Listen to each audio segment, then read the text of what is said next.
गाइए। सर सबसे पहले शर्लिन ये जानना चाहेंगे आज के प्रेस कॉन्फ्रेंस के बारे में क्यों है, किस लिए है, क्या कुछ सरप्राइज आप दे रही है सभी ऑडियंस। आने वाले कुछ दिनों और हफ्तों में आप मुझको back to back music videos, rap videos and short films में देखेंगे। और मेरी टीम ने चाहा कि मैं ये गुड न्यूज़ आप सबके साथ साझा करूं। और रोज़े चल रहे हैं। मैं चाह रही हूँ कि मैं भी 2 या 3 रोज़े रखूं, क्योंकि मेरी माँ मुसलमान है। इसलिए मैं चाह रही हूँ कि मैं भी अ, उनका जो धर्म है उस धर्म के अनुसार 2-3 रोज़े रखकर देखूं कि कैसा लगता है। मुझे हर 2-3 घंटे प्रोटीन का सेवन करना बहुत अच्छा लगता है, क्योंकि मैं वर्कआउट करती हूँ, योगा करती हूँ। तो मेरे लिए थोड़ा सा चैलेंजिंग होगा सुबह से लेकर रात तक कुछ ना खाना, कुछ ना पीना। लेकिन अगर हम एक साफ दिल से और नेक नीयत से अल्लाह के लिए कुछ करना चाहते हैं, तो मेरे ख्याल से कुछ भी मुमकिन हो सकता है। तो बहुत जल्द मैं रोज़े रखूंगी, और उसके लिए मुझे पहले तैयारी करनी होगी। नमाज कैसे पढ़ा जाता है, और अ, कैसे दुआ मांगी जाती है, ये सब पहले सीखूंगी, उसके बाद रोज़े रखूंगी। साथ ही राखी सावंत ने भी रोजा रोजा रखा है, जो आपके काबिल दोस्त हैं। तो अच्छा। हाँ, मैं जानना चाहूँगा उनसे अभी मुलाकात क्यों नहीं हो रही है, कोई रीजन? अ, थोड़ी सी कड़वाहट पैदा हुई है हम दोनों के बीच में। किस तरीके की लाइक किस तरीके की कड़वाहट है, कुछ बताना चाहेंगी। अ, मेरे ख्याल से ये सवाल आपको उनसे करना चाहिए। अ, हाल ही में मैंने उनको ये मैसेज भेजा कि उनकी टीम के किसी सदस्य ने मुझको धोखा दिया। तो उन्होंने फिर से अपना फेवरेट डायलॉग मुझको सुनाया, अरे वो तो मेरा भाई है। तो मैंने कहा कि चाहे लड़की का यौन शोषण क्यों ना हो, अ, उसके साथ धोखा क्यों ना हो, हमेशा आरोपी आपका भाई क्यों बन जाता है। आप अ, लड़की के लिए अपने दिल में, या पीड़ित महिला के लिए अपने दिल में हमदर्दी क्यों पैदा नहीं कर सकते। तो इस बात को लेकर थोड़ी सी अनबन हो गई। तो मीन्स आपके साथ कुछ गलत हुआ है, आप ये कहना जी चाहेंगे। जी, चीटिंग हुई मेरे साथ, और राखी के एक टीम मेंबर ने करी है। शर्लिन हमेशा से आप बोलती है कि जो भी कुछ गलत करता है उससे सामने आप लाती है, लेकिन इस इंसान का भी अगर आप नाम बताएंगे तो और भी बाकी लोग बच जाएंगे, इस तरीके से कुछ कहना चाहेंगे। मैंने हाल ही में जुहू पुलिस में एक शिकायत दर्ज करी थी उस शख्स के खिलाफ, और राखी को मैंने इतला भी किया कि देखो मैं ऐसा करने वाली हूँ, क्योंकि आपके टीम मेंबर ने चीटिंग करी मेरे साथ। तो राखी ने कहा, अरे वो तो बहुत नेक बंदा है, वो मेरा भाई है, भाई है, भाई है। मैंने कहा, राखी आपने साजिद खान के बारे में भी यही कहा था, आपने राज कुंद्रा के बारे में भी यही कहा था। जब जब कोई मर्द या पुरुष या कोई भी इंसान किसी के साथ गलत करता है, आप सबसे पहले उस आरोपी को अपना भाई मान लेती हैं, बना लेती हैं। आप पीड़ित महिला के प्रति सहानुभूति सहानुभूति क्यों नहीं दिखा सकते? आप क्यों नहीं कहती हैं कि अरे तू भी मेरी बहन है, चल बता तेरे साथ क्या गलत हुआ, ओके मैं तेरे साथ खड़ी हूँ। आपका रवैया ऐसा क्यों नहीं होता है? तो मैंने उनसे कहा कि देखो, मैं आपके साथ मैसूर चली, क्यों चली मैं? क्या मुझे कोई आर्थिक फायदा हुआ? बिल्कुल नहीं। क्या वहां जाकर मैंने कोई फिल्म साइन करी, कोई असाइनमेंट साइन करी? बिल्कुल नहीं। मैं वहां गई सिर्फ और सिर्फ दोस्ती के नाते। राखी ने बोला, आप मेरे साथ चलो, और आदिल के खिलाफ जो कोर्ट केस चल रहा है मैसूर कोर्ट में, आप वहां पर मेरे साथ चलो और मुझे हिम्मत दो, सहारा दो, मीडिया से बात करो। मैंने कहा ठीक है, इतना तो कर सकती हूँ ना एक बहन के लिए। लेकिन जब मैं उससे कहती हूँ कि देखो आपके किसी टीम मेंबर ने मेरे मुझको धोखा दिया, मेरे साथ चीटिंग करी, तो आप खड़े नहीं होते हो मेरे लिए। यानी ये एक तरफा प्यार कैसे हो सकता है? मैं आपको बहन मानती हूँ, आपको दोस्त मानती हूँ, आपके लिए खड़ी होती हूँ, आपके साथ चली मैं मैसूर, और आपके लिए मैंने इंसाफ की गुहार लगाई वहां मैसूर कोर्ट में। लेकिन आपने क्या किया? जब मैंने आपसे कहा कि आपके टीम मेंबर ने चीटिंग करी मेरे साथ, आपने बोला अरे वो तो मेरा भाई है, बहुत अच्छा है, बहुत अच्छा है। तो देखा जाए तो आदिल भी मेरा भाई है, आदिल भी बहुत अच्छा है। मैंने ये वॉइस नोट भेजा राखी को, मैंने कहा राखी तुम गलत कर रही हो, फिर से गलत कर रही हो। आदिल भी मेरा भाई है, जैसे तुम्हारा टीम मेंबर तुम्हारा भाई है ना, आदिल भी मेरा भाई है, अब बोलो। तो उसने कहा कि नहीं, राजश्री से पूछो, राजश्री जानती है उस बंदे को। मैंने कहा ओके, तनु से पूछो, आदिल कितना अच्छा है, जाओ तनु से पूछो, है कि नहीं। तो चित भी मेरी, पट भी मेरी, अंटा मेरे बाप का, ऐसा रवैया नहीं चलेगा, ये गलत है। कहीं ना कहीं आप ये कहना चाह रही है कि राखी को जब काम होता है तब वो लोगों को याद करती है, जब बिल्कुल काम नहीं है बिल्कुल तो वो बिल्कुल। देखिए, अगर मैं किसी महिला को अपनी बहन मानती हूँ और वो मुझे कल के दिन कॉल करके कहे कि शर्लिन, आपके टीम मेंबर ने मेरे साथ चीटिंग करी है, मुझको धोखा दिया है, तो मैं नहीं बोलूंगी अरे वो तो मेरा भाई है, मैं बोलूंगी बहन तेरे साथ क्या चीटिंग करी बता, तेरा पैसा डुबाया, तेरा पैसा खाया, ओके ठीक है, बता कितना खाया, तेरे पास कोई प्रूफ है, कोई ट्रांजैक्शन है, कोई स्क्रीनशॉट है, मुझे भेज, मैं अभी की अभी पता लगाती हूँ कि उसने ऐसा क्यों किया। ये होगा मेरा रवैया। अरे मैं दोस्तों की यार हूं, खड़ी होती हूं मैं दोस्तों के लिए, जिनको मैं बहन मानती हूँ, भाई मानती हूँ, दोस्त मानती हूँ, उनके लिए मैं खड़ी होती हूँ, स्टैंड लेती हूँ। तो मैंने कहा ये मेरा रवैया होता। लेकिन तू क्या कर रही है, तू बोल रही है नहीं वो तो मेरा भाई है, वो तो मेरा भाई है। ओ माय गॉड, खुदा के वास्ते ये डायलॉग बोलना बंद कर, अच्छा नहीं लगता। रोजे चल रहे हैं, रमजान का महीना है, कुछ तो डर कर ना अल्लाह मियाँ से। चीटिंग किस तरह की हुई आपसे? आ, ये बात राखी को पता है, मुझे पता है, जुहू पुलिस को पता है। खैर अभी ये मसला सुलझ गया। जैसे ही मैंने उस शख्स से कहा कि देखो आपके खिलाफ मैंने जुहू पुलिस में शिकायत दर्ज करी है, बहुत जल्द एक्शन लिया जाएगा, तो जो आपने गलत किया है उसे सही कीजिए। तो उस शख्स ने जो कुछ लिया था उसे रिफंड किया। मामला टल गया है, ये कह सकते हाँ, मामला सुलझ गया। धन्यवाद देती हूँ जुहू पुलिस को। और अगर राखी ने कुछ किया होता तो शायद इस मंच पर मैं राखी को भी धन्यवाद देती। लेकिन अफसोस की बात यह है कि हमेशा की तरह इस बार भी उसने वही डायलॉग मारा, अरे आरोपी तो मेरा भाई है। तो साथ ही आपने राखी के ऊपर कंप्लेंट भी किया था, वो कंप्लेंट भी आप वापस ले चुके हैं कि अभी तक नहीं? नहीं, वो केस तो चल रहा है बॉम्बे हाई कोर्ट में।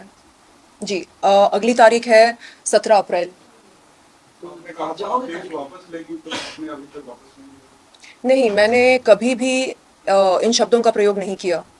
जब दोस्ती हुई थी मैंने सिर्फ इतना कहा कि जब कभी कोर्ट में सुनवाई होगी तब मेरे काबिल वकील जो सही होगा वो करेंगे।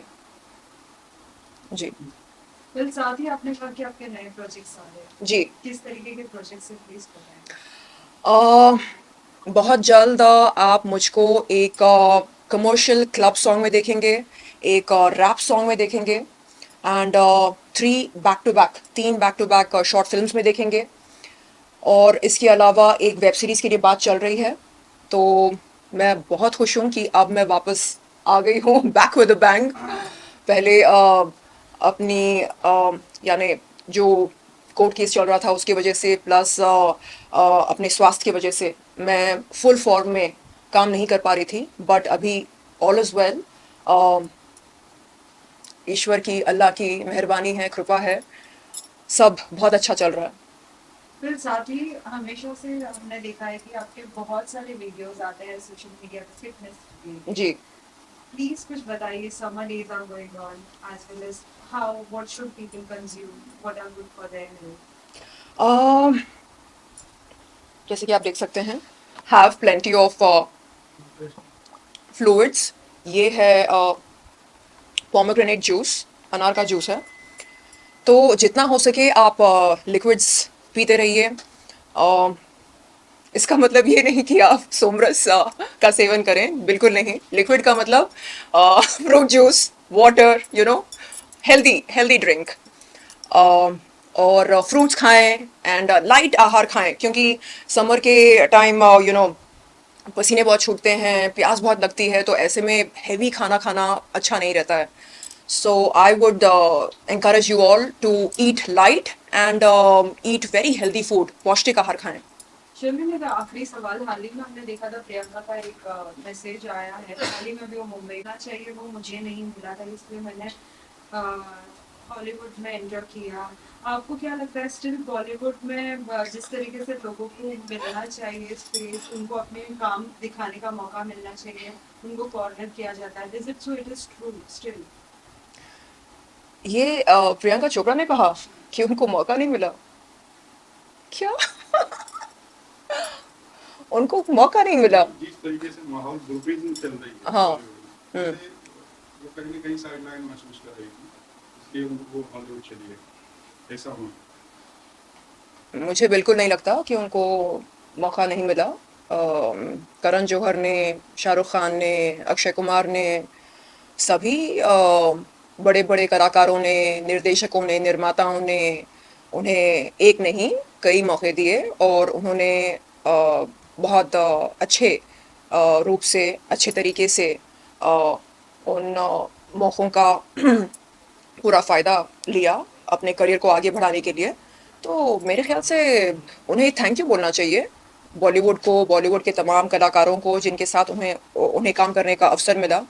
और ईश्वर ने उन्हें बहुत कुछ दिया है, तो उन्हें नाखुश होने की कोई वजह नहीं है। मीन्स आप ये कहना चाहेंगे कि कहीं ना कहीं वो उनकी एक स्ट्रैटेजी है हाईलाइट होने की?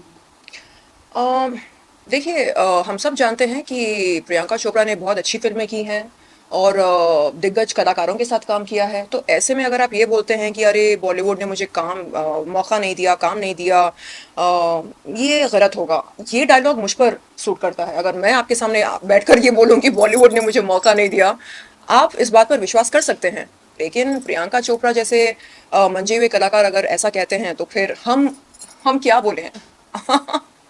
तो नहीं, उन्हें शुक्रगुजार होना चाहिए। और कहते हैं ना, काउंट योर ब्लेसिंग्स। तो आप अपने सारे ब्लेसिंग्स काउंट कीजिए। अनगिनत ब्लेसिंग्स ईश्वर ने आपको दिए हैं। एंड आज आपके पास एक लविंग हस्बैंड हैं, पति हैं, बेबी गर्ल हैं और परिवार है। तो ऐसे में नाखुश होने की कोई वजह नहीं है। एक सवाल मैम, आजकल इन दिनों आत्महत्याएं काफी लोग कर रहे हैं, लड़कियां खास जी, करके जिनकी जी। अभी हाल ही में भोजपुरी एक्ट्रेस मर चुकी है।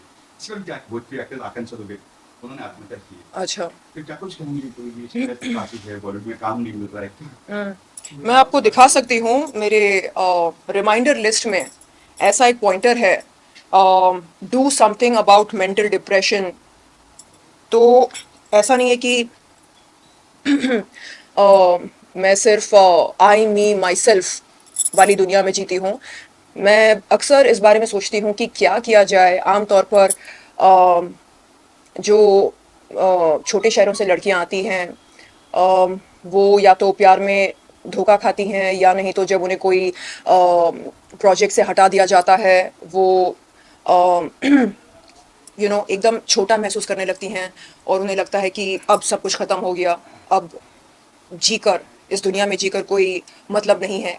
तो ऐसे में अगर ऐसी कोई ऐसा कोई कॉल सेंटर हो या ऐसी कोई एजेंसी हो जिन्हें ये लोग संपर्क कर सकें, कॉल करके कह सकें कि देखो हम ऐसा फील कर रहे हैं, हम तन्हा महसूस कर रहे हैं, और अगर कोई कंसल्टेंट या कोई लाइफ कोच उन्हें ये कहे कि देखो ये एक टेम्पररी फीलिंग है, हम सब आपके साथ हैं और आपको ऐसा छोटा महसूस करने की कोई ज़रूरत नहीं है, ये एक फेज़ है, इसे निकल जाने दो।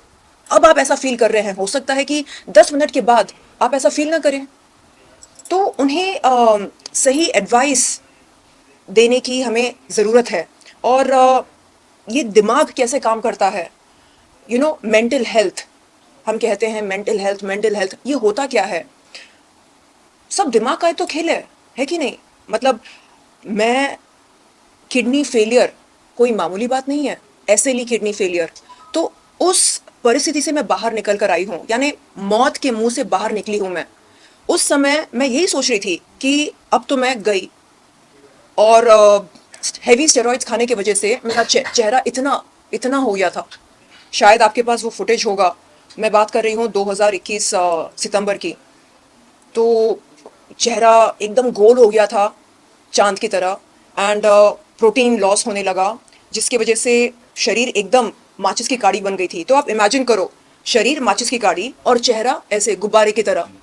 मतलब एकदम कैरिकेचर लाइक जोकर वैसे बन गई थी। और मुझे याद है अपने डॉक्टर से मैंने कहा कि मुझे मरना है, मुझे नहीं जीना, इस तरह की जिंदगी नहीं चाहिए मुझे, एक जोकर बनकर मुझे नहीं जीना, गोल सा चेहरा, गुब्बारे जैसा और एकदम माचिस की काड़ी जैसे बॉडी। तो डॉक्टर ने समझाया कि ये एकदम टेम्परेरी है। हाँ, आप बस फिलहाल अपने किडनीज पर फोकस करो। हाँ, जैसे ही आपके किडनीज ठीक हो जाएंगे उसके बाद आप चेहरे पर फोकस करो, आप जिम जाया करो, बॉडी बनाओ। हाँ, मानता हूं कि आपका प्रोटीन लॉस हो रहा है, तो इसको हम काउंटर बैलेंस करेंगे। आप ज्यादा प्रोटीन लो, प्रोटीन बार्स आते हैं, आप वो खाया करो और बॉडी बनाओ। और जब आपके किडनीज ठीक हो जाएंगे हम आपको स्टेरॉइड्स देना बंद कर देंगे और ये जो आपका गुब्बारा जैसा चेहरा बन चुका है ये धीरे धीरे धीरे वापस श्रिंक हो जाएगा। तो कहने का मतलब ये है कि हम जब किसी बहुत ही कठिन परिस्थिति से गुजरते हैं उस समय अगर कोई हमसे प्यार की दो बातें करे, कहे कि हाँ ये एकदम टेम्परेरी है, निकल जाएगा ये फेज, हिम्मत मत हारो, हम सब आपके साथ हैं, कोई ऐसे दो मीठे बोल बोल दे और हमें प्रोत्साहन दे, हिम्मत दे, हौसला दे, तो माँ कसम वो फेज निकल जाएगा, हमको पता भी नहीं चलेगा कि कैसे निकला। बस वो उस घड़ी में अगर कोई हमारा साथ दे दे, और साथ देने का मतलब ये नहीं कि आके आर्थिक मदद करे, बस दो मीठे शब्द। तो मैं यही सोच रही थी कि अगर उस समय ये डॉक्टर नहीं होते मेरे साथ, कोकिला बेन के, वो हेड ऑफ नेफ्रोलॉजी है, मतलब नेफ्रोलॉजिस्ट, बहुत ही सीनियर नेफ्रोलॉजिस्ट हैं, किडनी स्पेशलिस्ट हैं, अगर वो साथ नहीं देते आज मैं आपके सामने नहीं मौजूद होती, मैं कब का चली गई होती। तो हमें एक नेटवर्क बनाना पड़ेगा, समथिंग लाइक जैसे बॉलीवुड में जूनियर आर्टिस्ट एसोसिएशन है, एक्टर एसोसिएशन है, प्रोड्यूसर एसोसिएशन है, डायरेक्टर एसोसिएशन है, वैसे एक मेंटल हेल्थ एसोसिएशन होनी चाहिए और उनका एक हॉटलाइन नंबर होना चाहिए। और सरकार को वो नंबर हम सबको उपलब्ध कराना चाहिए कि देखिए ये नंबर है, आपको जब भी किसी एडवाइस की ज़रूरत है आप इस पर संपर्क करें। हम कॉल करके कह सकते हैं कि देखो मैं ऐसा फील कर रही हूँ, सुइसाइडल थॉट्स आ रहे हैं, मैं क्या करूँ क्या करूँ। तो वो जो लाइफ कोच है वो हमको बताएगा। तो अभी इस समय आप लंबी सांसें लो, आप थोड़ा अच्छा फील करोगे, आप अपने इर्द गिर्द देखो क्या क्या है आपके आसपास, आपके पेट्स हैं, घर है, गृहस्थी है, अगर नहीं है तो आप अपने ब्लेसिंग्स काउंट करो, आपके पास क्या है इस समय, आपकी सांसें चल रही है ना, आप थैंकफुल रहो। तो ऐसे करके हमारे माइंड को डाइवर्ट करना है हमें। सो आई थिंक एक इस तरह का एसोसिएशन बनना चाहिए, मेंटल हेल्थ एसोसिएशन, क्योंकि लाइफ इज वेरी टफ ना। मतलब इतने सारे लोग, जैसे मेरे साथ चीटिंग हुई है, हाँ, मतलब मैं खुद को शेरनी बोलती हूँ, रफ एंड टफ बोलती हूँ, और राखी सावंत के टीम मेंबर ने मुझको चूना लगा दिया। तो चीटिंग किसी के साथ भी हो सकती है, लेकिन हम उससे कैसे निकल कर बाहर आते हैं ये हम पर निर्भर करता है।